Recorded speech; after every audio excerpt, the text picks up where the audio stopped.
Hello সবাইকে, আজকে doctor Nowshin দেখাবে কিভাবে হেলদি স্যুপ রান্না করতে হয়। তো এখন স্যুপ মিক্স করে নিছে আর তেল দিয়ে দিছে। তো তেল দিলে হেলদি কিভাবে হবে? আচ্ছা, এখন এখানে কি দিল? এগুলা আদা রসুন বাটা মনে হচ্ছে, ওটাকে ভেজে নিছে।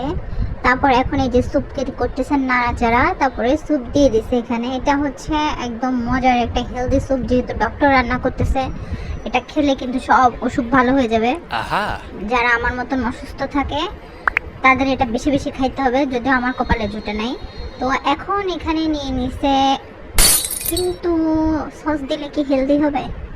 সয়া সস, টমেটো সস এগুলোকে মিক্স করে হেলদি স্যুপের মধ্যে দিয়ে দিল।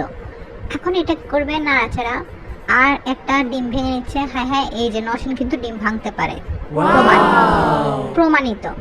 নসীন ডিম ভাঙতে পারে, এটা হচ্ছে প্রমাণিত। আর নাড়াচাড়া করতেছে ওর কে? এটা সিনিয়র ম্যাডাম হতে পারে। এখন এটাকে দিয়ে দিচ্ছে স্যুপের মধ্যে, করতে হবে নাড়াচাড়া, না হলে আবার ডিম জমে যাবে। এটা কিন্তু অনেক মজা হবে দেখতে, অনেক মজা হবে বলে মনে হচ্ছে। একদম সেই মজা হবে, সেই লেভেলের মজা হবে, যেহেতু ডক্টর সে বানাচ্ছে healthy soup. Chef Nowshin, soup is ready. গরম গরম ইয়ামি ইয়ামি স্যুপ খেতে হবে। এখন সার্ভ করা হচ্ছে। কে কে খাবেন জলদি জলদি চলে আসেন নওশিনের বাসায়।